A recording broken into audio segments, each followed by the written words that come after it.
Hello.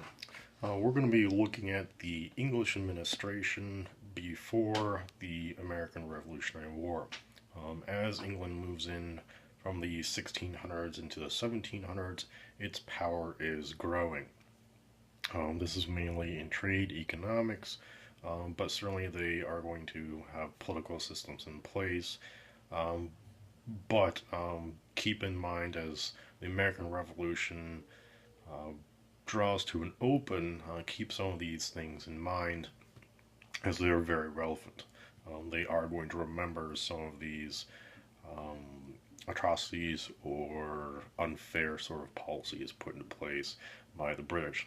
So I'm going to try and provide a bit of the both perspectives going on between the two groups in the early part of this history. Now, prior to this point, basically the English government didn't really have too much of a hold on the colonies in North America. They essentially expected them to trade with the English, bring back, for example, tobacco and sugar to England, but they didn't really have any sort of laws or legislation in place that had any sort of overarching control over the North American colonies. So, yes, they provided a certain amount of money and some control by allowing them to have the land in North America, settle it, and in return they would trade and get resources from the North American colonies. This could be lumber, tobacco, sugar, any number of agricultural goods and raw materials found in North America. However, when we get to, for example, the 1650s, you have the English Civil War. They're going to overthrow the king, and the person that comes into power, at least for a short time, is going to be Oliver Cromwell. He is in charge of the Puritan and Protestant forces. They gain control over the king. The king flees several times, and so when he looks at the North American colonies, he really doesn't care about the North American colonies at all. He doesn't seek to exact any sort of control over the North American colonies whatsoever, but what he does see is an avenue for profit. And so what he does is he organizes the Navigation Act of 1651.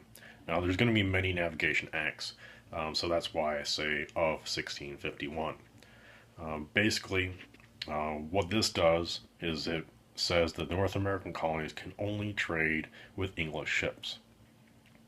Before this point, the American colonists could trade with English ships, they could trade with the Dutch, the Spanish, whoever came by the ports in North America, they could trade with. Now it's being enforced that the colonists have to trade with English ships.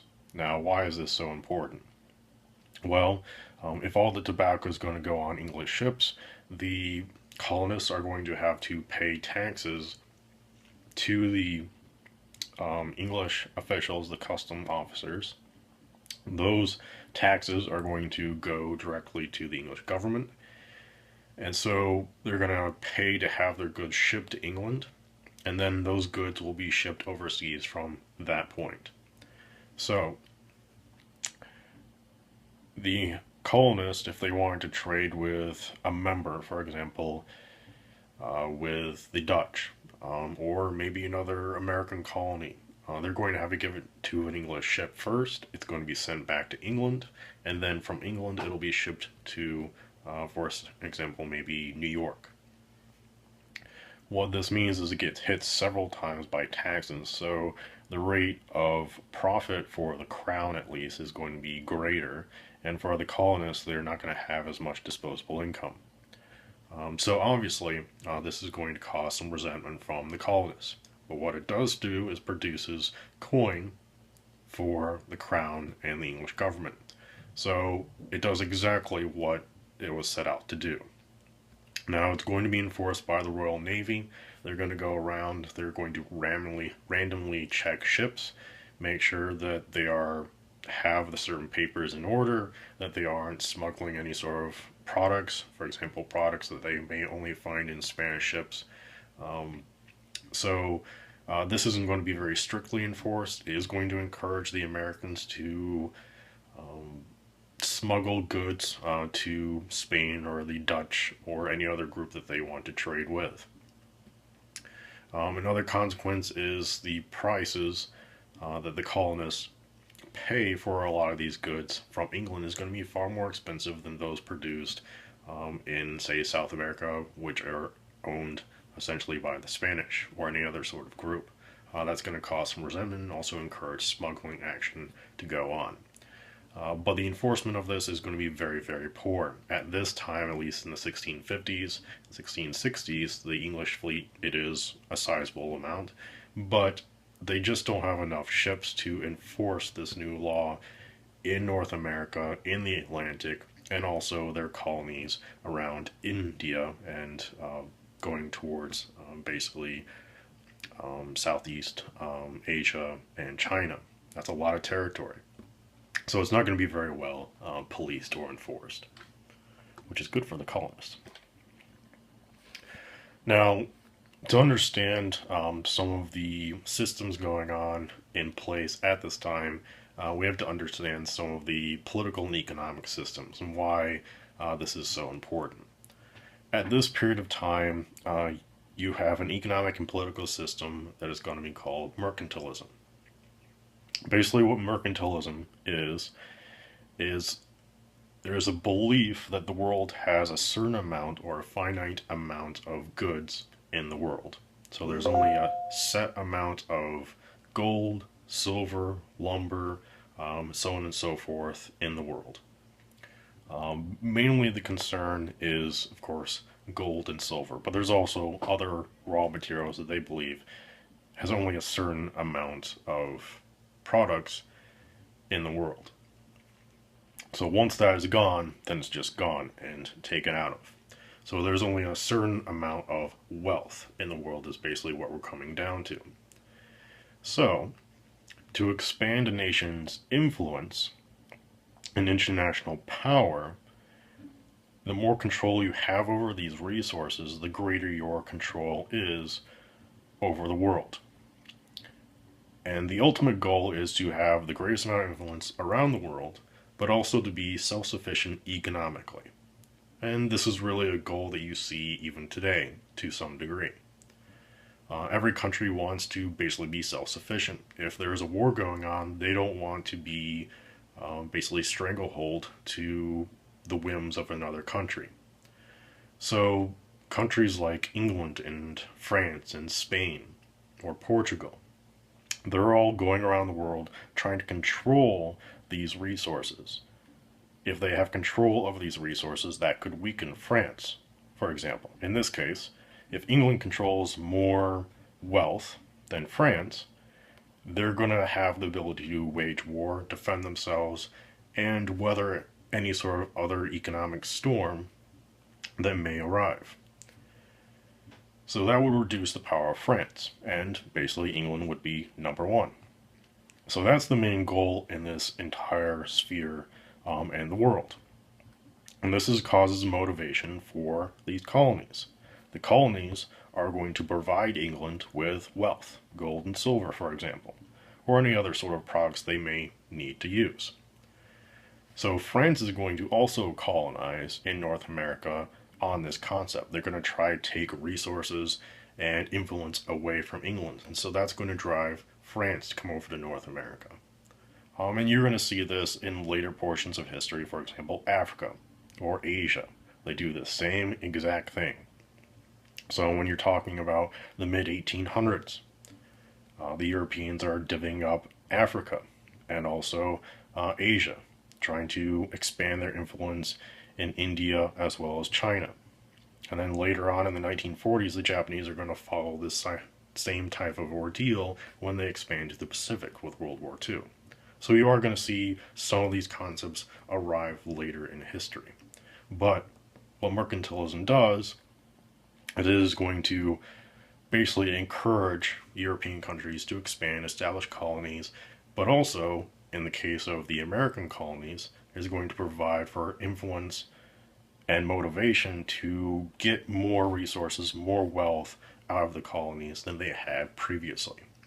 So what this entire system does is it encourages trade wars. In the previous centuries, there may have been religious wars like the Crusades.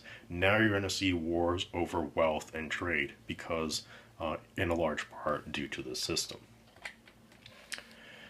Now, coming back to England, this is a system that is arriving in Europe around this time. A little bit before, but certainly by the mid 1600s, 1650s, 60s, most of Europe is buying into this system. So what the English administration does after the English Civil War is over, they have a new king. What they decide to do is they have the Navigation Act of 1660. So just a few years later, the colonists already have to trade with the English ships. So attached to the Navigation Act of 1660, the colonists have to trade with all English ships. It also regulates that all colonial products are going to have to go to England first. So any product is going to be taken on a ship, it's going to be taken over to England, and then it'll be traded from that point onward. So England is going to decide if that tobacco goes to France, or it stays in England, or if it goes anywhere else in the world. What this does is it places a monopoly on the tobacco and sugar business in England. So if you want tobacco, if you want sugar, you may have to go to England to get it. And so this is going to cause even further resentment, because now even the English colonists, as well as the Spanish, the Dutch, and anyone else, are going to have to pay higher taxes and higher prices to get access to that tobacco and sugar. They don't have anywhere else to go to get that. Now, certainly the American colonists could use the tobacco and the sugar themselves, but that's going to reduce their disposable income as well.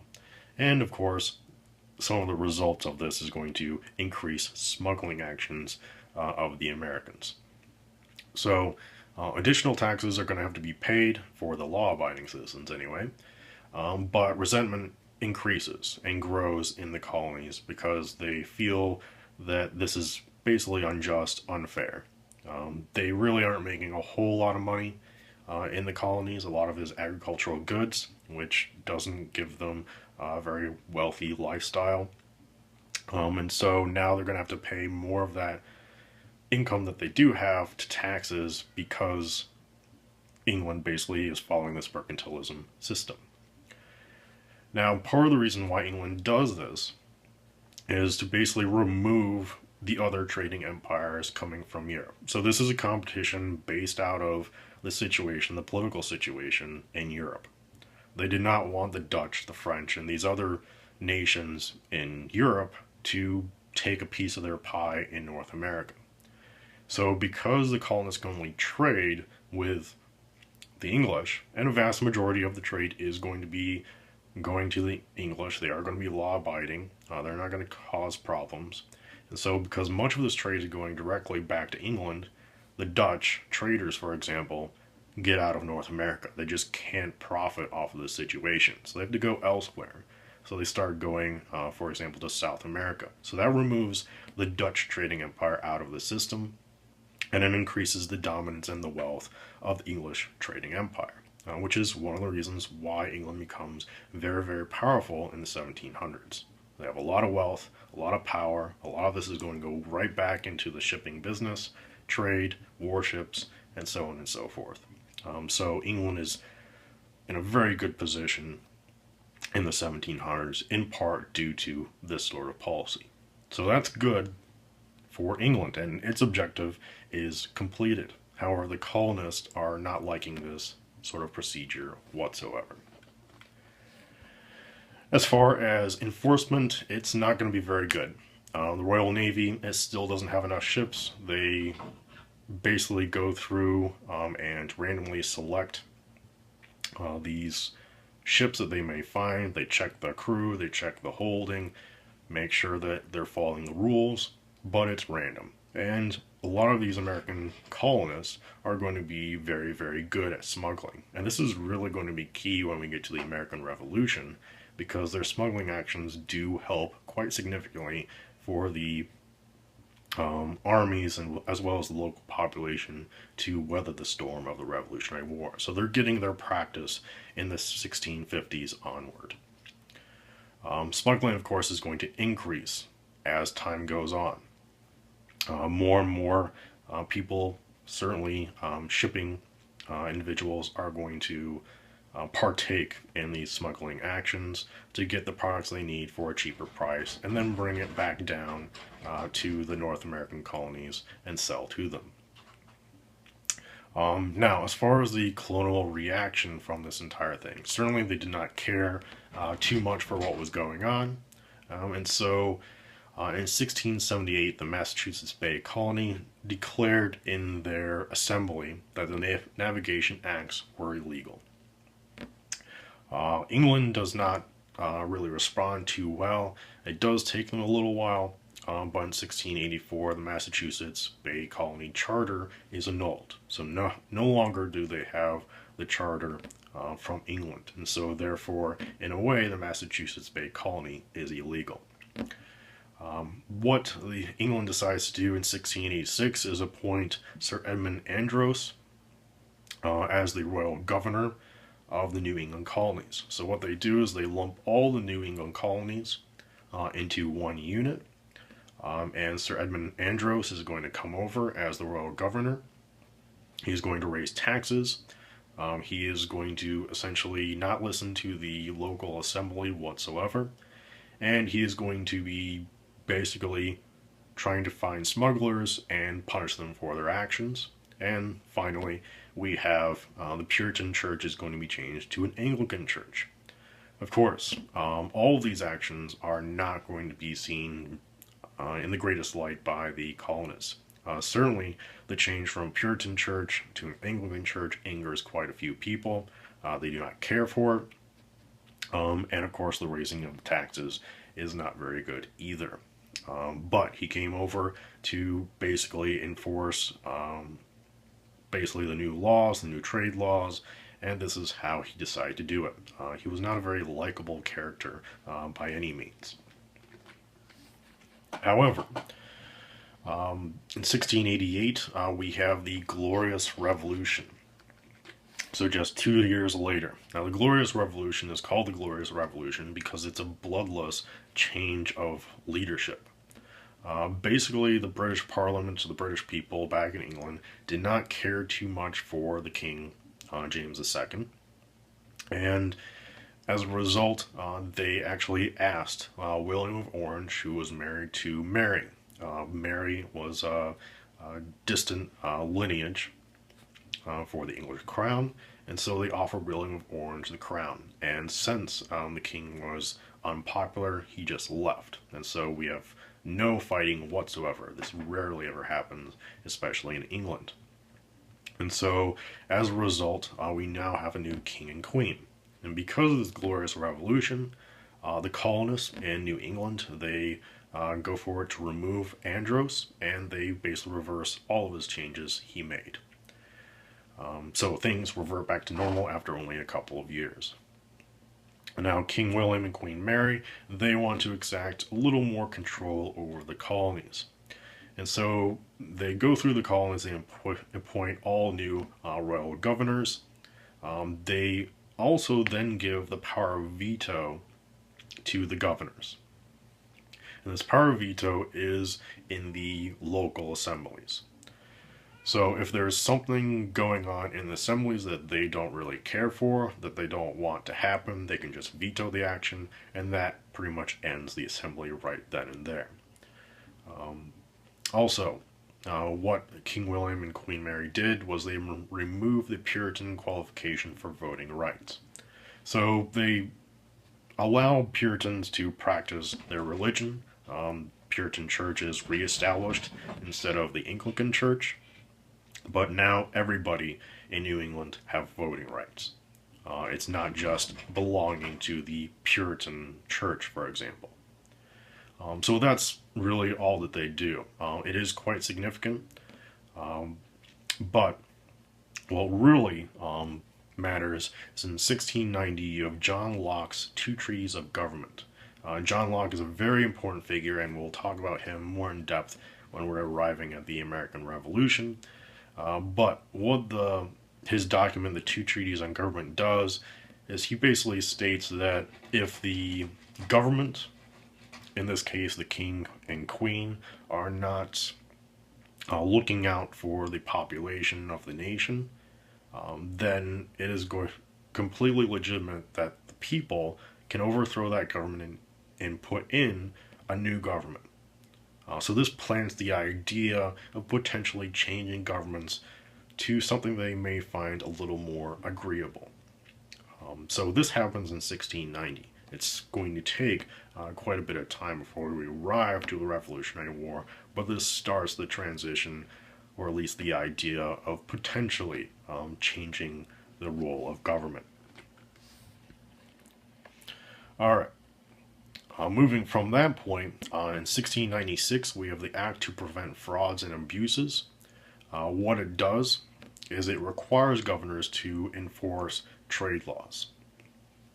So they have to enforce essentially the seizure of ships to see if they are carrying any cargo. It forces them to also catch smugglers, ensure that they are put to justice.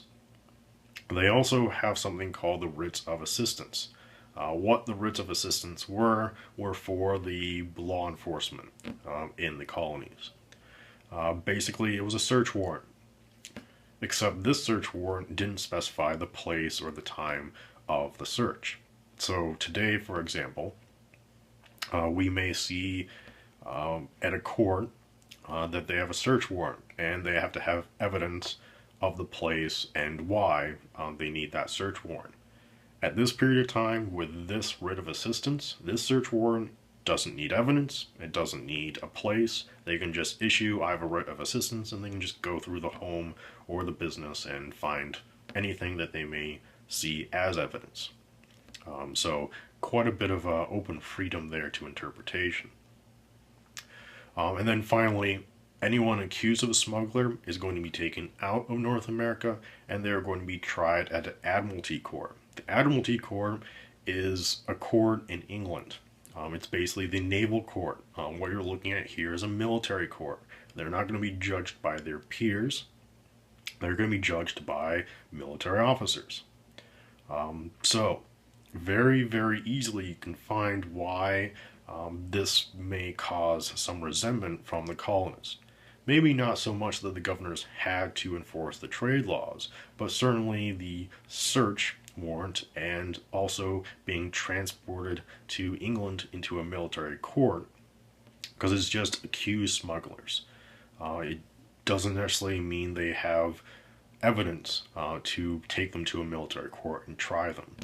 So in England, for example, they had to be English citizens were tried by their citizens.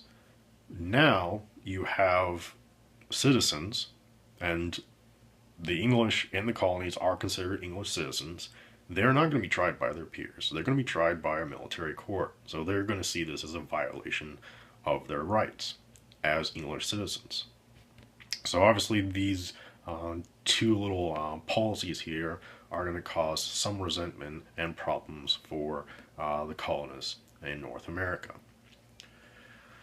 However, the Royal Navy and their authorities were completely undermanned to regulate and enforce these trade laws among the North American coast. What you had was roughly 500 people trying to regulate thousands of miles of the border, the coastline.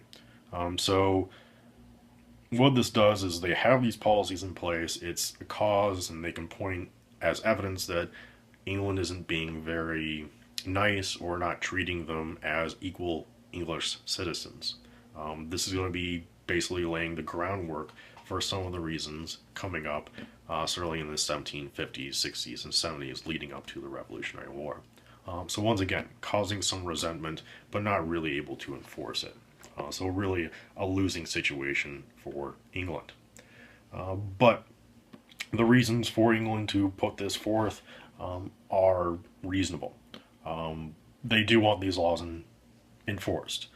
You're going to see any nation around the world, they put laws in the book, they want them enforced. that's completely understandable. These search warrants, the idea was to search for smugglers and those breaking the law. They don't quite have the same understanding that we do today. They just wanted to find the perpetrators and remove them from the situation. And in the colonies, anyone accused of being a smuggler was generally acquitted by the courts in North America. Um, Pretty much anyone accused of being a smuggler never saw trial at all. Some of them did have evidence against them, and the courts in the colonies would just drop the case, saying there's not enough evidence or any sort of number of reasons.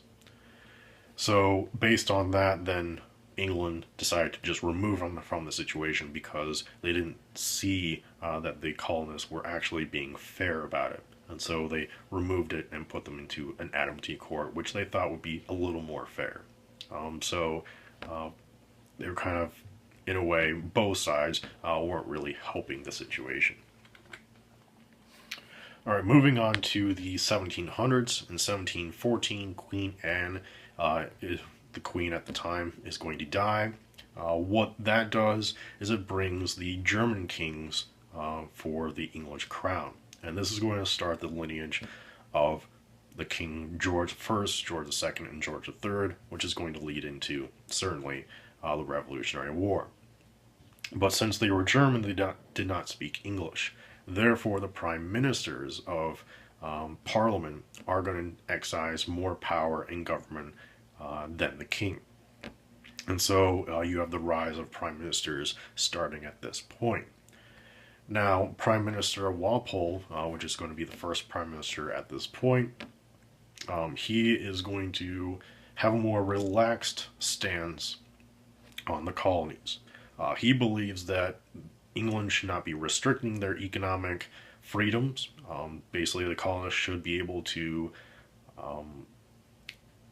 basically determine what their economic ventures should be, and then that wealth will, at least in the Prime Minister's mind, come back to England. So there shouldn't be any restriction. He's kind of a laissez-faire type of individual. The government shouldn't have their hands muddled up in the colonies' trade and economic situation. And so the colonists are going to have greater economic and political freedoms after this point. Unfortunately for England, anyway, this is going to bring home some of the efforts to where the colonists have political freedoms, they have economic freedoms, and they're going to have this for quite some time. Certainly from this point until about the 1750s and 60s, where we have some of the situations leading up to the Revolutionary War. They're used to these political freedoms, they're used to this economic freedoms. You essentially have a generation in between there, so they're used to these ideas. And then when England starts to come in and start restricting and stomping down on some of these freedoms, that of course causes some problems and resentment. So in a way, the Prime Minister Walpole basically put the seeds in place into the minds and the hearts of the colonists to create a bigger and at least catastrophic situation for England in the coming decades. All right. Now, finally, coming to the colonists, with the governor, are going over some of his powers. The governor's powers were the power of veto, which I already talked about. He could also appoint and remove officials, so he could just put in all of his friends as far as these officials are concerned, which a lot of them did do. They could also command militias and grant pardons. So while the king's efforts were checked by Parliament, in the colonies, the governor basically did rule like a king.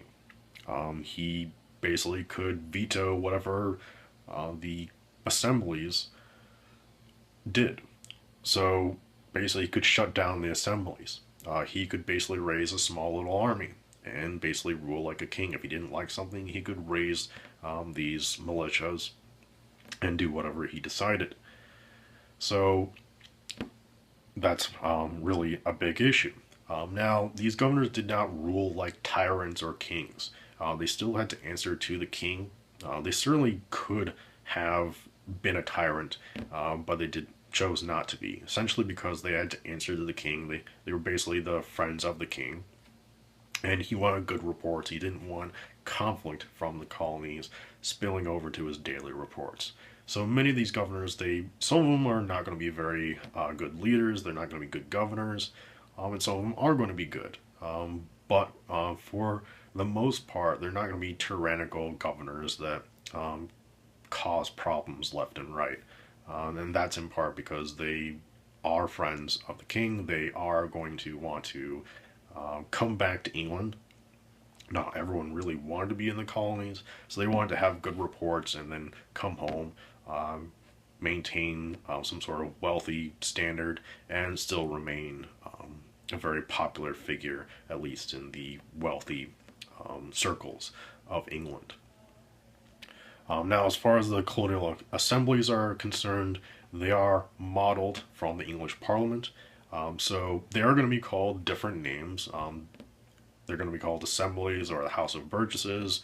They are going to have a bicameral system. So while the English Parliament will have a House of Lords and a House of Commons, that system is still going to be placed in many of the colonies as well under different names, but essentially it's the same exact system. And as a result, their power in the colonies is going to be very much the same. The main purpose of Parliament way back in the day, in the medieval period, with Edward I, is essentially they controlled taxes. They controlled the money. And the idea behind this is if you have a parliament who are elected officials to represent members of that colony, they're essentially basically giving the right and the okay that taxation and this money is supported by the colony and to be used in such and such form. This is how English Parliament essentially worked as well. So, in the colonies, they did have the power of the budget, taxes, expenditure, and legislation. Now, for example, the colony, they would forward basically taxes to pay for roads or bridges or other sort of infrastructure for the colony.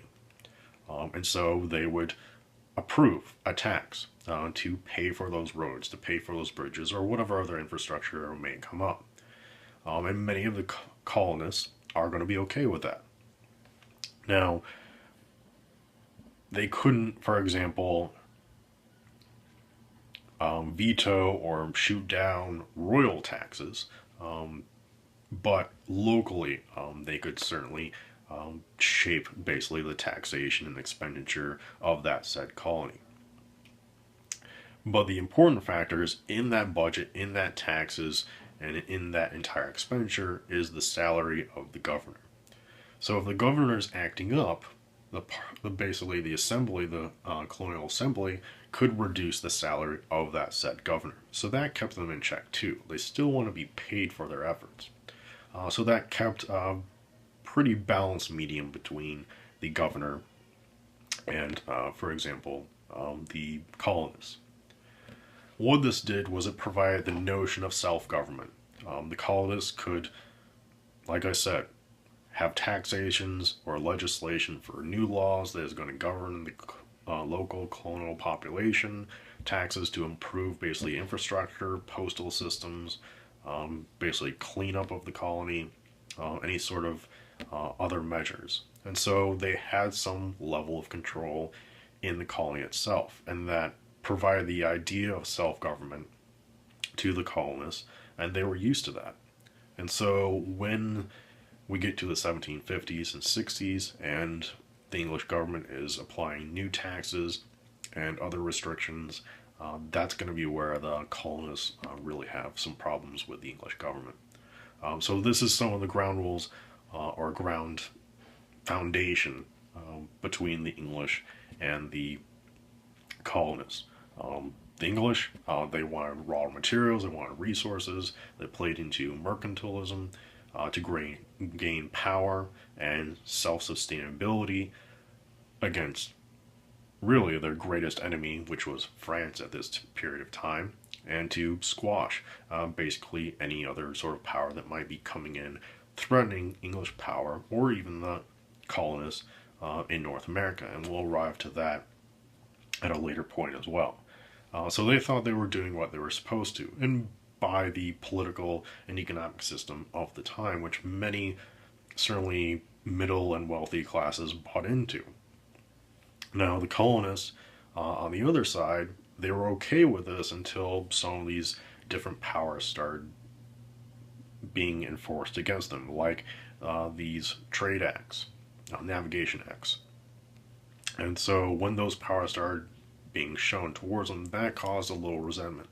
But the resentment wasn't so high to cause a huge problem, but it really merely just provided evidence that later generations would use against the English. Certainly Thomas Jefferson, for example, John Adams, and so on and so forth. But some of these policies allowed the colonists to experience at least self-government, economic freedom that they were used to, certainly by the 1770s, which doesn't help the situation. If the English wanted to maintain control, they really shouldn't have provided them with as much freedom as they did. But nevertheless, that is what happened, and we'll discuss that at a later point.